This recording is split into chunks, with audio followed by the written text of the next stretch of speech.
Salary వచ్చినప్పుడు మీ అమ్మ మొహం మతాబీలాగా వెలిగిపోద్దిరా. చూడు, నువ్వు ఆవేశపడకు. ఈ నెల ఖర్చులు ఉన్నాయి, తర్వాత కిందటి నెల ఇదే చెప్పారు కొంటానని. ఎప్పటి నుంచో అడుగుతున్నాను చీర కొనుక్కుంటానని. నువ్వు మాట్లాడించుకో, కౌంటింగ్ మిస్ అయిపోద్ది అబ్బో పెద్ద కౌంటింగ్. ప్రతి నెల అదే జీతం కదా, దాన్ని మళ్ళీ లెక్కెట్టుకోవడం ఒకటి కదా. అందుకే మూసుకొని ఉండు, నువ్వు నాకు డబ్బులు అడక్కు. అన్నా, ఇగో ఈ లాస్ట్ ఇయర్ సెమిస్టర్ ఫీజు లేదు, కట్టే. మీ అమ్మ పట్టుచీర కొనుక్కోవాలని ఎప్పటి నుంచో అడుగుతుందిరా. నాకు కూడా ఓ సోనీ హోమ్ థియేటర్ కొనుక్కోవాలని ఎప్పటి నుంచో ఉంది. కానీ ఆ రెండు కూడా మాకు ఇప్పుడు అవసరం లేదు అనిపిస్తుందా.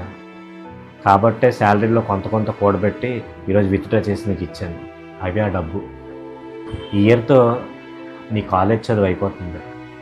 రేపు నువ్వు క్యాంపస్ ఇంటర్వ్యూలో సెలెక్ట్ అవ్వాలి, మంచి జాబ్ కొట్టాలి. సరే. అవునరా, నాన్న చెప్పింది నిజమే.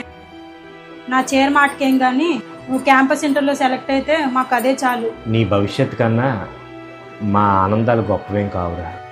మనం ఎలా సంపాదించి తెస్తున్నామో, ఏం వదులుకొని పెడుతున్నామో పిల్లలకి అర్థమయ్యేలా తెలియజేయాలి.